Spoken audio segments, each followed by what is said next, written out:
Mark, I met you in Barcelona, when was it? About maybe 7 months ago, 8 months ago. I still don't know how to pronounce your second name. It's Rofe. So is it Rofe? I've been calling you Rofe. No, it's like, I tell people it's like, you know, loaf is bread, like loaf, but Rofe. Because honestly, like my second name, I hear all the time, no one gets it either. So let's just talk about all the crazy things you've done, introduce you a little bit. Things I know of, or at least come to mind when I think of Mark, is the recent campaign, the liar.co.uk campaign. I think about the billboard, obviously. That was because we put a post up on Facebook and people asking questions about it. So we've got the billboard, we've got that, we've got wank sock, and obviously we've got Christmas trees. So tell us a little bit about the Christmas tree. How's that doing? It was doing okay. I think I went into it a little bit kind of naive. I thought that e-commerce was basically just marketing. And don't get me wrong, like, it is a big part of e-commerce is marketing, but there's a lot more on the customer services side than I kind of imagined. But no, it's doing okay. I think I would like to try and grow it. Because it was always going to be a challenge shipping like real Christmas trees. Is this 2 Christmases you've done now? Yes, it's been the second one I've just done. Yeah. So does that mean you did it when the pandemic was on? Yeah, that's basically why I started it, because I had the domain name christmastrees.co.uk. So like, I used to have like a Santa letter website. It sold Santa letters at Christmas. Right. And around about the same time, I saw the domain name come up for sale on like a domain auction, and I was like, oh, that's good. If it doesn't go for too much, I'll try and get that. And I was like, I'll park that to one side, and hopefully one day I'll do something with it. And then the pandemic came along, and I was like, this is my chance, because everyone's buying online. If you can't go to a garden centre, all this kind of stuff. What's it like with logistics then for a seasonal project? Is that mainly your suppliers dealing with that, or do you run into issues with getting trees delivered, or? So the logistics, a lot of it is, so basically I would very much say I'm the person that's driving the traffic and the sales to the website, and I partner with someone else who's more specialised in the logistics side and kind of growing the trees and filling them. I think that works quite well, because they don't have to do that side. I do the side. When did you do the interview with Dan Barker? Because I remember reading that blog. Yeah, so that was shortly after, a few weeks after I launched the website. So that was 2 seasons ago. That was Christmas 2020. Yeah. And what have you learned since then about the project? Like, for example, would you do another seasonal project again? I think this is my second kind of, or third, maybe even seasonal kind of project, if you include wank sock, which pretty much only sold at Christmas, and then Santa letter website. I think if you do it right, it can work quite well, but there are some kind of issues in the sense that you've only got a short time frame to get things right, and then you're not going to be able to fix things on the fly. You're kind of going to have to try and deal with that, and then try and fix that for the following season. So there's that. It's a little bit of a struggle when it comes to SEO as well. As you guys know, probably like it takes a long time to get a website ranking. So I remember when I launched the website, people were telling me, oh, like, you know, you've got all these technical problems with it, with the content, and I launched it quite quickly, and I was like, look, I can do that stuff outside of the season, but I need to get links to the website now. It's going to be really hard to get links to a Christmas tree website outside of Christmas, but I can do the text and the content stuff outside of it, and I was just trying to get as many links as I could to the website. So I'm assuming digital PR was your primary way of getting links? Pretty much, yeah. How many angles did you pitch for that project? I couldn't. Off the top of my head, I don't know. The problem is I had so many ideas, because Christmas is quite a big season, of course. So I found that I had so many ideas and only limited time and resource to kind of come up with the campaigns and kind of do it and push them out. But there was a few. Some took longer to do than others. The ones that I've worked on the longest, I found that actually didn't perform so well at the time, that it was kind of more like an evergreen campaign when it comes to Christmas, I guess. And I'm picking up links naturally to either. Continuously. Yeah, exactly. Yeah. So how do you validate? Because you know I've got an interest in digital PR right now. Like most people in SEO, everyone in SEO is their eyes are opening up to digital PR. But if you're having all these crazy ideas, how do you validate what ones? Because you obviously can only do a few, like you said. Time is like, you don't have all the time in one way. So how do you validate a good idea? I think the more practice that you have kind of doing it, the more you get a feel for what's going to work and what's not going to work. Pretty much. So there's a little bit of that. I think a lot of digital PR, if I'm being honest with you, is to do with evoking like an emotional reaction. So if I tell you an idea and you're like, oh my god, that's hilarious, if it makes you feel something, then the chances are it's probably gonna, you're on the right lines, I would say, yeah. Interesting. And have you done anything like Harrow or anything? Do you just stay away from that? Help a reporter out? A little bit, more like journal requests. But I think sometimes when people do projects, they don't really tell anyone about it. And I kind of went the opposite way, and I told everyone that, hey, look, I'm selling Christmas trees, like real Christmas trees, and this is what I'm doing. And I think the benefit of that is everyone knows me as the Christmas tree guy.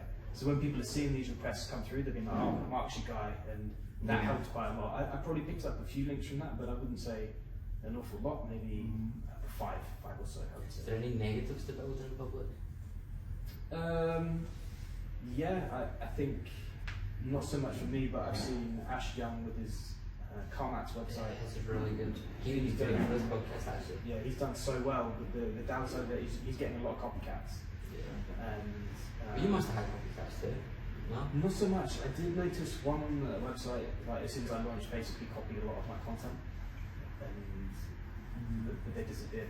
The thing is, what I feel with the domain I have, and also it's the same for Ash, like you're going to find it really hard to compete against like domain names, because I feel like there's a lot of trust and authority in that, not just from an SEO point of view, but like from the consumer. Like if you launch a CarMax website or a Christmas tree website, and it's, I don't know, 123 CarMax or 123 ChristmasTrees.co.uk, and all things being equal, there's the website looks the same, the content's the same, you're probably going to buy off of ChristmasTrees.co.uk or whatever, because it's in your, exactly, in your mind thinking, I'm probably going to, if they have the money to buy this domain, I'm going to trust this one more. Like the trust is already there, and that trust goes throughout to like the search engine results page as well. So like when it comes to PPC, you're going to get a better click-through rate, or even organic, you're going to get a better click-through rate, and that naturally will kind of help you hopefully kind of go up in Google.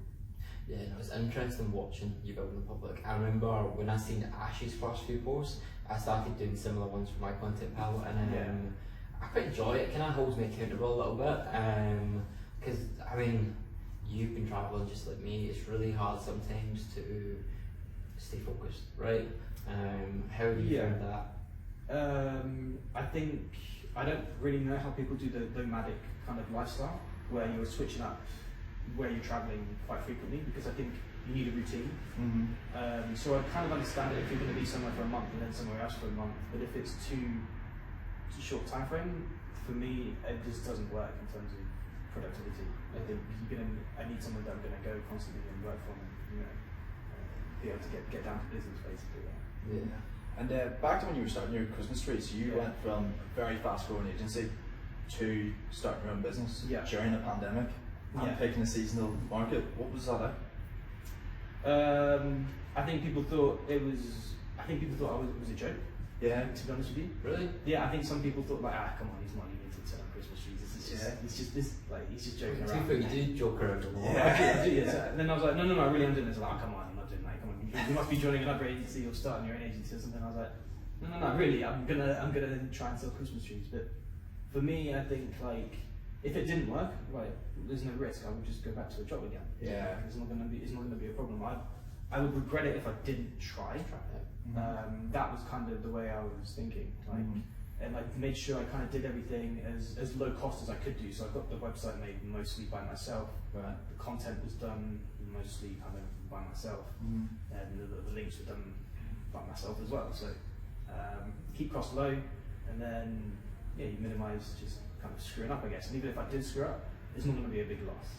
And the domain itself, I feel like it was something that I was going to be able to resell anyway, like at least and recoup my money. So.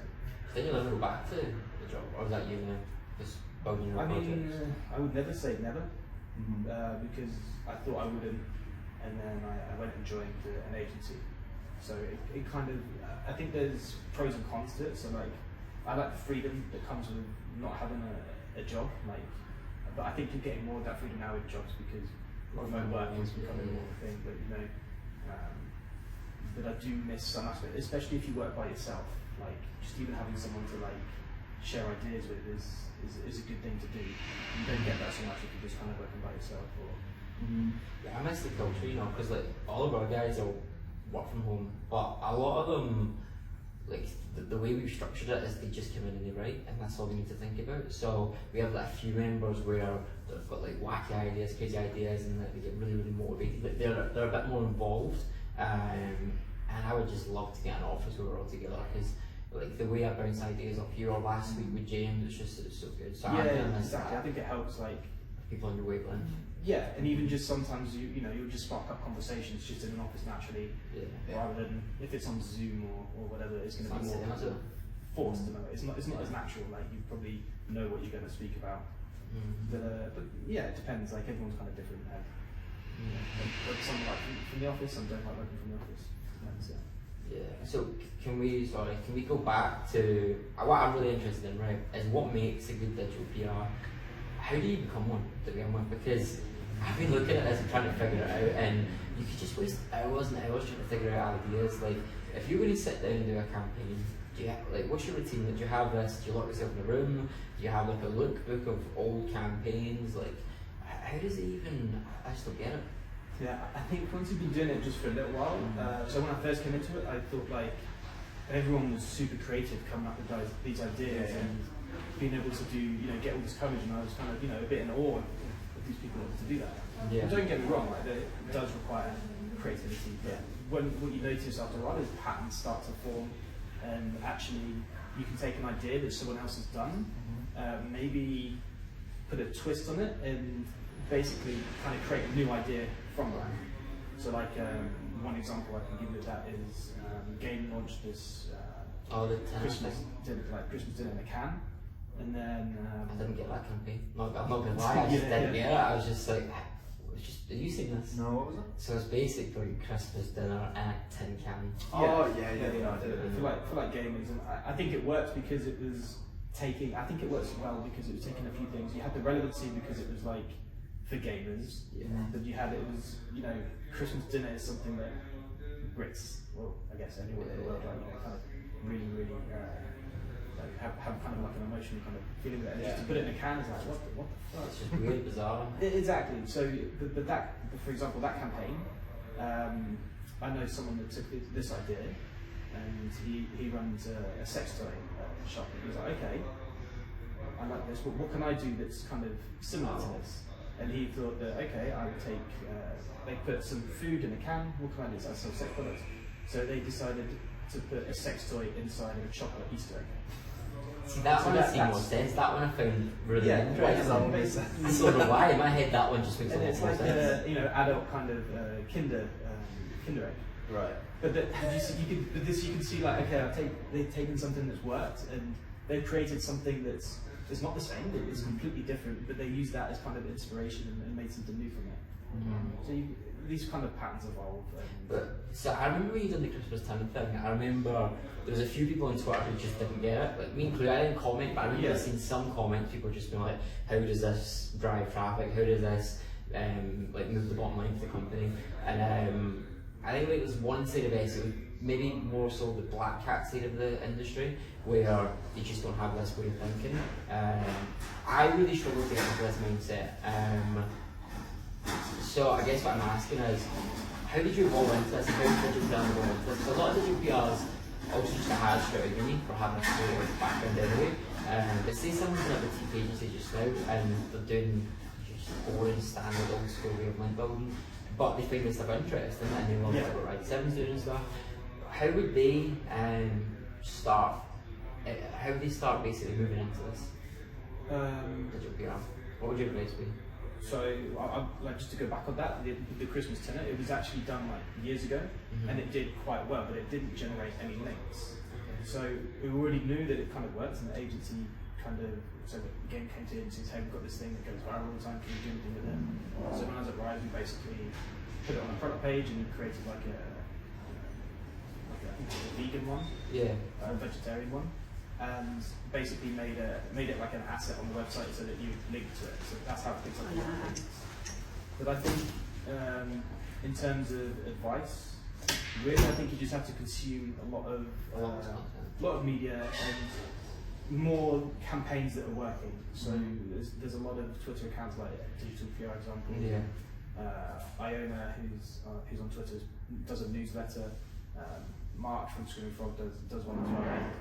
There's basically like a list of all these campaigns, and you can get an idea of what's working and what's not working, and just kind of do what I said, like take something that is working and be like, oh, I kind of like that. Maybe I can tweak this or change this a little bit for my client, make it a bit more relevant for my client. Not do the same idea, because you bring something new, put interest in it, and see what happens. You can basically kind of do that. What do you think the black cat side of the industry, not actually, take that back, what do you think SEOs can learn from digital PRs? What do I think SEOs can learn from digital PRs? That's a good question. I don't really have an answer. I think maybe, I think SEOs probably stumble upon ideas that could be campaigns, but they don't realise it. So even doing things like keyword research, for example. So like, because I obviously like selling Christmas trees, I saw that a lot of people search for cat-proof Christmas trees. Now, as an SEO doing keyword research, I may think, oh, maybe I'll make a page about this. But if you're like a PR, you can be like, oh, people are searching this. Maybe there's something I can do around this. It's like maybe I could go and make some content that shows people, how they can cat-proof the Christmas tree and push that out as a PR campaign. Or I kind of went and did something silly. I launched an actual like cat-proof Christmas tree, which was a Christmas tree that didn't have the lower branches, so the cats couldn't reach the top. That's funny. Yeah, exactly. And that's what I said it worked, because that provokes like an emotional reaction. Oh my god, like people are tagging each other and like, oh, you got a cat, like you should get this for your cat. It's kind of like that. But I could have gone down to something a bit more sensible and been like, this is how to cat-proof your Christmas tree. So I think you can get insights from, as an SEO, from doing things like keyword research or even just knowledge about the client. But if you don't have the mentality, be like, oh, that could be a campaign, then it's probably not going to come to you. I think like for me as well, that the way I do link building is more old school, which is probably frowned upon by a lot of people in digital PR. But obviously, I know what I'm getting when I do a campaign. I've got an exact number in my head, and it's scary for me to invest in something where I don't really know what I'm going to get now. Say like a campaign could flop. I don't know. Could waste 2 days trying to build something out. How do you get by that? Like, do you find sometimes you've literally got not really this block, but you're stuck for ideas and you could waste a full week, or is it something where you just have tasks all the time and then something just comes along out of nowhere? I think you can do a couple of things. You're right, like some campaigns will flop, that's going to happen. But you're going to mitigate that by having some campaigns that do really, really well.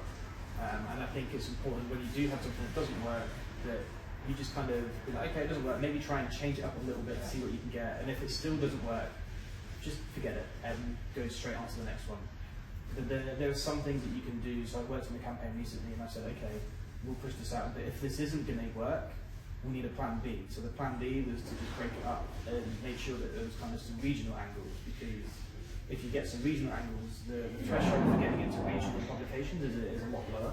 So you kind of have a higher chance of success of getting those. And, okay, if we didn't get any nationals, the plan B is we'll hopefully pick up something from some regionals and make this work. Cool.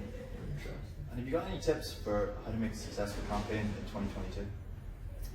How to make a successful campaign? I think it kind of comes down to 3 things really. So you want to make sure that what you do is kind of relevant to your client.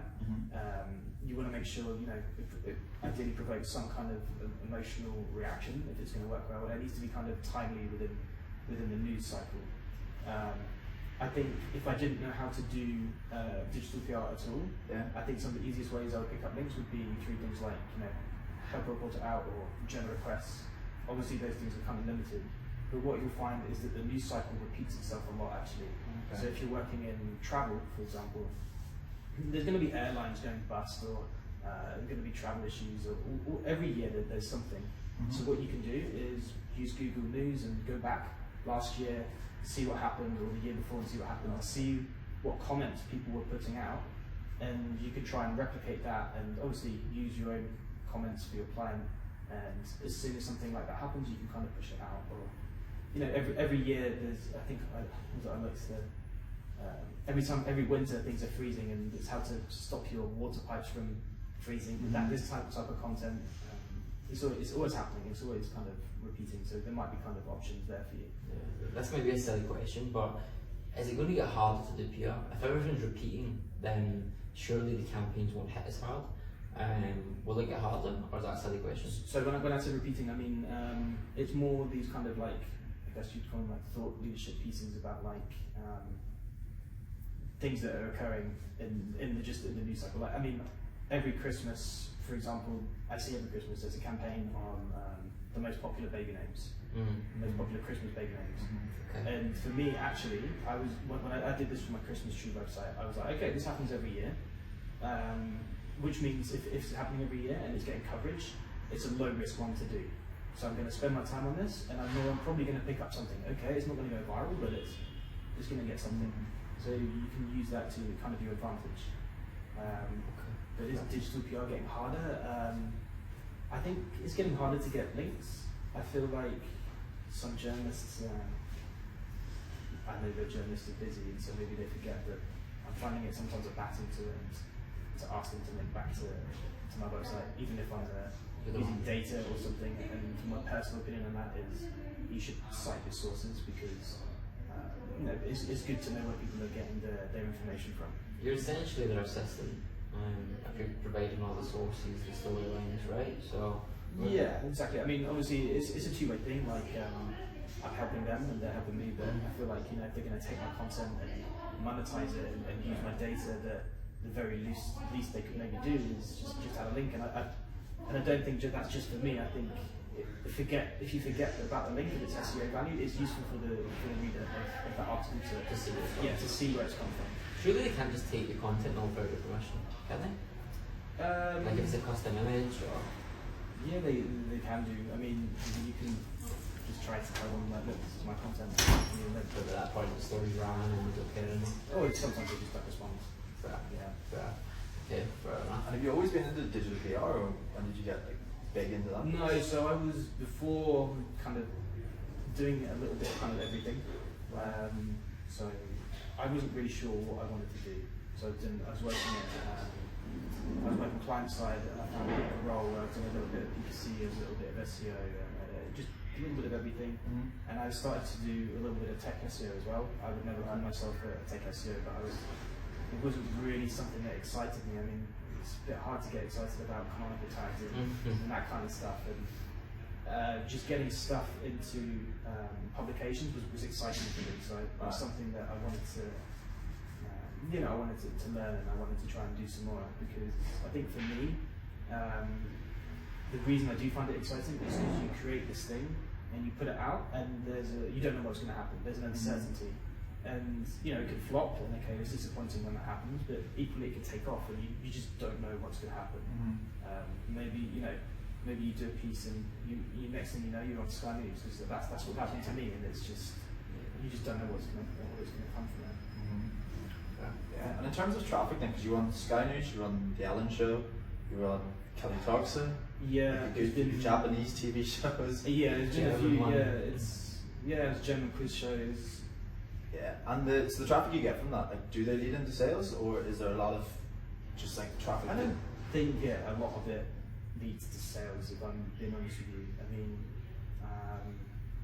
it's a lot of the time I'm doing these things, and it's just something that I wanted to do, and I'm just prattling around. Yeah. It just so happens that as I'm prattling around, like, it's kind of getting coverage. So like, I went to like a Euros football match with like 3 Lion Bar rappers on my t-shirt, and I just did that for my mate because he got me the tickets, because I just thought I dressed like a dickhead, and so I did that, and it ended up kind of big broadcast on TV and going viral. But that wasn't me trying to do that. I was just being myself. And same thing with Joe Lycett, the comedian, changed his name to Hugo Boss, and I just thought it'd be funny if I changed my name to his, and I just put it on Twitter, and then that got picked up. So a lot of the time this is happening, and it's random traffic, so it's hard to drive that to. Yeah, I don't think it's going to benefit me in terms of traffic, but for example, like people in the industry are maybe seeing that, and there's just a perception that, you know, because I put up a billboard that I'm good at marketing.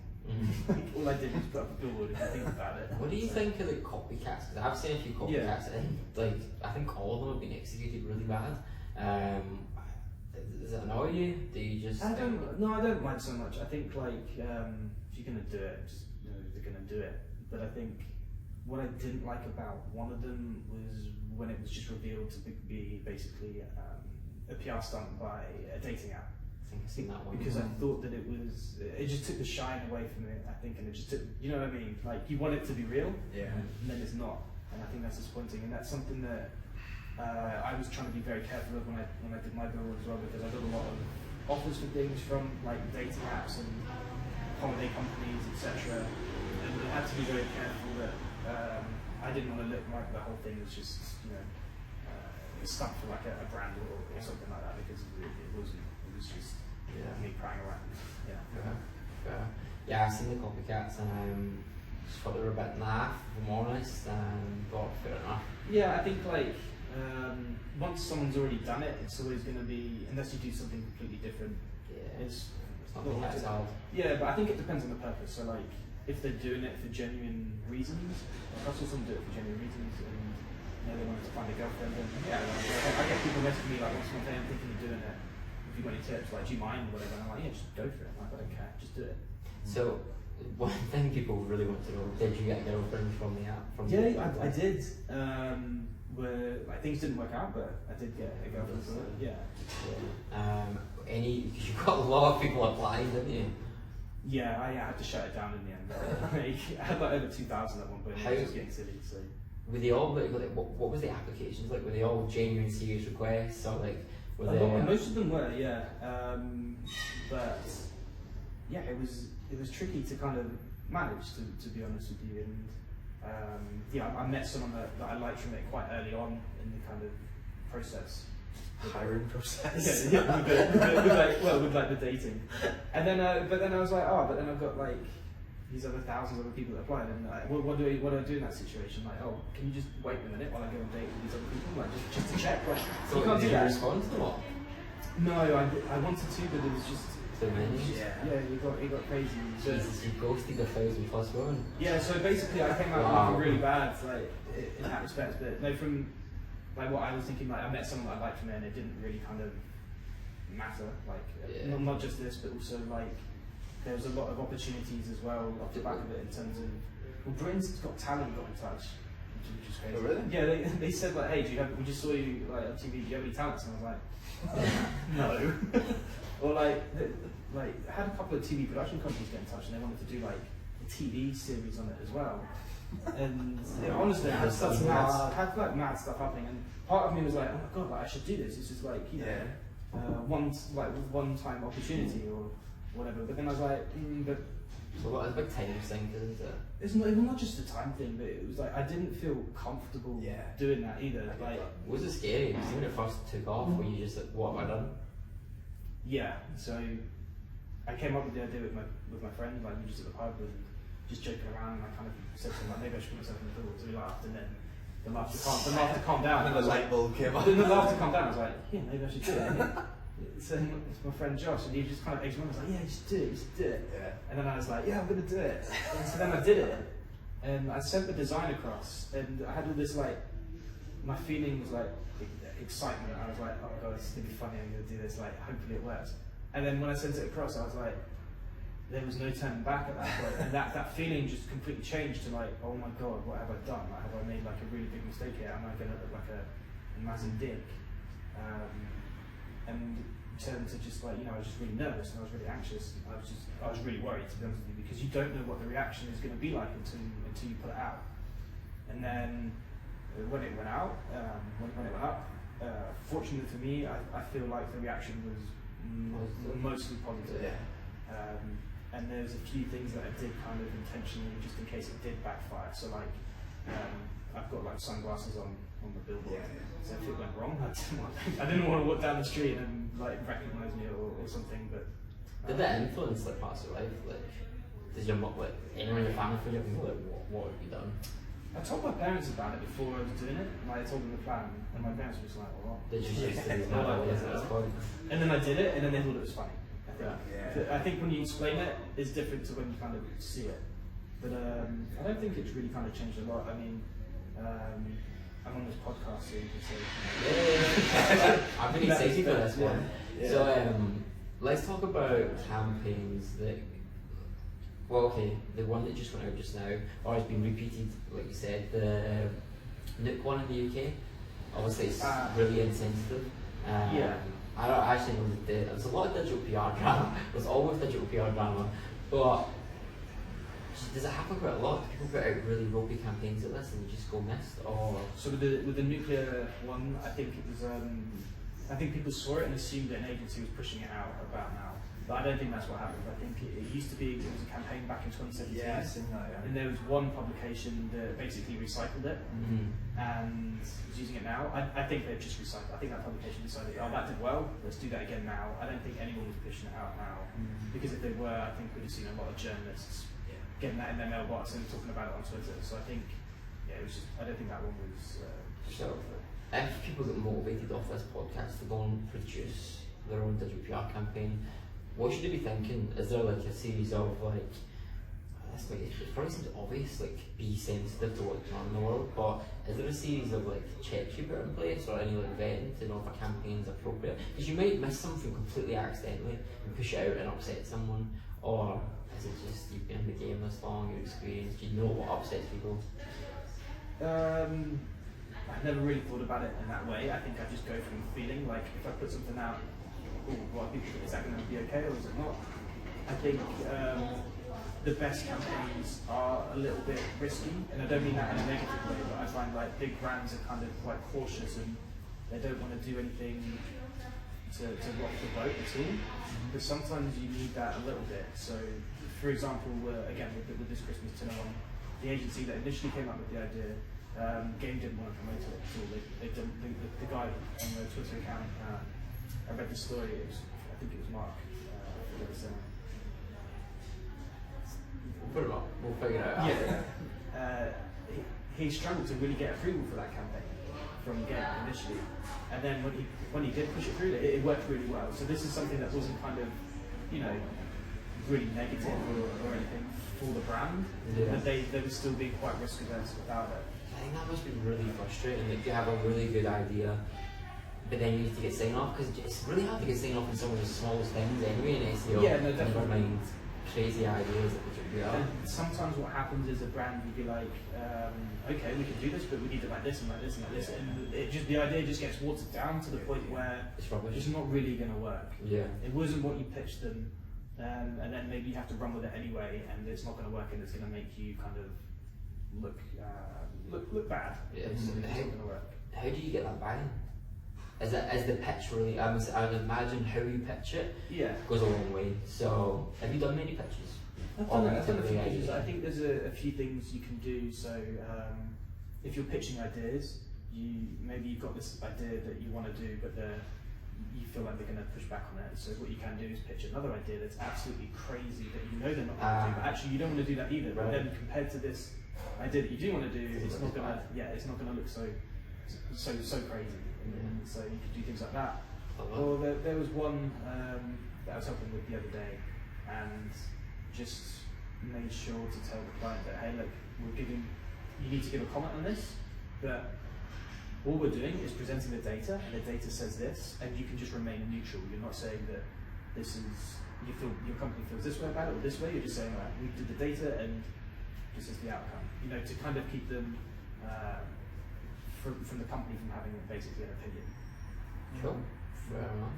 Yeah, I think like just from my experience getting buy-in sometimes, and then I guess that our clients are different. Or the clients you've worked with. Yeah, exactly. Like my clients are again used to how SEO was done 5-10 years ago, and they know what they're getting. So when maybe haven't tried PR before, it's just scary from trying to get into buy into that's hard.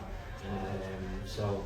Yeah, I think if a lot of people start getting motivated off this digital PR stuff, it's probably going to be a big issue found is getting buy-ins, probably going to be quite challenging, especially if you don't have case studies. If you don't have case studies. I think also, like, once you do something for this client and you can sit in it and it works, you already have their trust, and then it becomes a little bit easier to do it next time. But yeah, case studies are important as well, because then you can build that trust and be like, look, we've done this before. We can do this for you. You know, you're proving your ability there. Yeah. Yeah, it's just that in a world of cancel culture, like, you just need to be so careful, don't you? Yeah, a little bit. I think I'm trying to think. There's nothing that I've done where I feel like, in my opinion, that I can think of where people maybe have a negative opinion.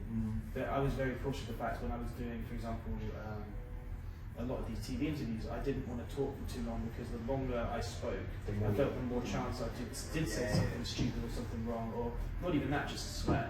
So but that's very different, because that's kind of live, and whereas if you're doing a campaign, there's more thought process behind it, and you can kind of, rethink about these things. What I would say, one thing you can do to make sure you're not doing something that's maybe inappropriate, is just make sure you have a process where you get a few people to kind of look at it, and maybe not too many, because you don't want any kind of blockers, but just, make sure someone else looks over it if you think it might be a little bit dicey. But if it's, you just go with your gut. Like, if you were to do this, is it gonna piss people off or make your brand look bad?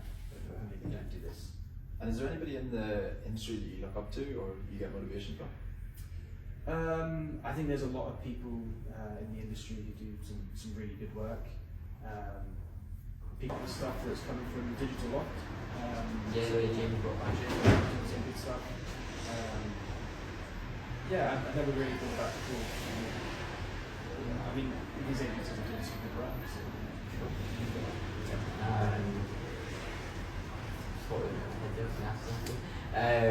So you're also working on a new project that I message you maybe every 2 days. I don't know if it's done. You're making a course in digital PR. Yeah. When do you be done? The answer is I don't know yet. I was hoping we'd get a date so I could use this as accountability. I'm dying for access. I just really want to see digitalprcourse.com. You got that domain name? digitalprcourse.com. So I just got it. I didn't realise how difficult it would be. To be honest with you, I thought, like, why has no one done this? Like, I think this would be a really good product, and people would. And then I started doing it, and I was like, I can see why no one's done this. It's actually quite hard to kind of, I don't know if it's put together a course is really hard. I mean, if you do a talk at Brighton SEO or something, like, I don't know. I don't know how long. Not Brighton SEO, no, but I've only ever done one talk. But if you're doing a presentation, and I don't know how long it is, maybe 30, 40 minutes. If you think about how long it takes to do just that, and then you've got to do that maybe 10, 15, 20 times, it's a lot of work to do. Yeah, hopefully soon. Yeah. Like next month soon, this month soon? Depends on a few things. I think the other thing is I didn't realise how much interest I would have in it. And you got a lot of people. I have and I just want to make sure what I put out is good. Of course. Yeah. Very much. Well, I know I will certainly be watching it, and I'll put the link below too. Amazing. So Christmas trees, digital PR course. Yeah. Any other crazy things going on? Not so much crazy. I've got like a list of ideas, and I try not to have too many, because I realise something that I used to do was just hop from one idea to the other, and this is just not good. I think you need to just be focused on just one thing. And my idea was, Christmas trees is seasonal, and I can focus on this at Christmas. It's only 3, 4, 5 months of the year, and then the rest of the year I can focus on something else. And also just remember one I had for you, working in SEO agencies, there was a spreadsheet shared a few weeks ago, it was like red flags of agencies and stuff like that. There's a lot of people getting interested in SEO and people coming into the industry and stuff like that. What should you be looking for when joining an agency from your experience? What should you be asking? What questions? You want to be somewhere where you're going to learn, and you want to be somewhere where you're going to be looked after, I would say. But in terms of questions, I would really find out from people that maybe used to work there what the place is like. And see what kind of work they're doing, what work they're producing. I think if you work somewhere, you're going to maybe get a vibe for what it's like quite quickly. Like, how are people talking about the agency? Are they talking about it in a positive light, or are they talking about it in a negative light? I think this says a lot. If there's a lot of people talking about it negatively, maybe you're not. Do you think it's advisable for someone new in the industry to join Twitter and start interacting on SEO Twitter, or do you think that can be quite a negative environment as well? There's a lot of drama there. Yeah, I think there's a lot of drama. To be honest with you, I learned a lot through Twitter when I was starting out. It's a little bit different now, I'd say, but I was really annoying actually. I was just like this young guy just asking his SEOs like really stupid questions because I was just eager to learn. So I think it's helpful for that. I would still join it. I think you're missing out if you're not. Do you think personal brands and SEO is really important? Do you think someone just joining you should start working with a personal brand, build their own website, their own domain name? I think it's important to do it to an extent, but I think you can do it as well by just doing good work and just maybe just talking about it a little bit. I think the more you try to do it, the more kind of inauthentic it kind of seems. I feel like I built up my personal brand completely unintentionally. I was just messing around, and as a side effect, it kind of. But I think I see some people trying to do it, and to be honest, I find it a little bit annoying. I get why they're doing it. Yeah. But I think you probably want to mix it up a little bit.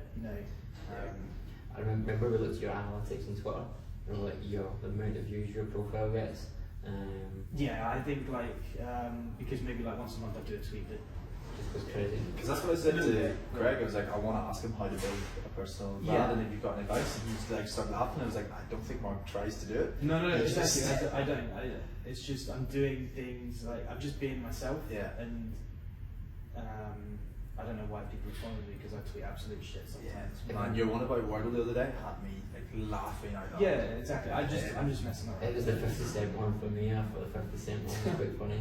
Do you think you annoy anyone in the industry? Do you think people? Do you think I would? From. Yeah, definitely. Have you noticed friction? There's not so much friction, but if I was to follow an account like mine on Twitter, I would be like, this guy's annoying as hell. Honestly, I would definitely think that. But I don't get that vibe. I'm just curious. I definitely get that vibe.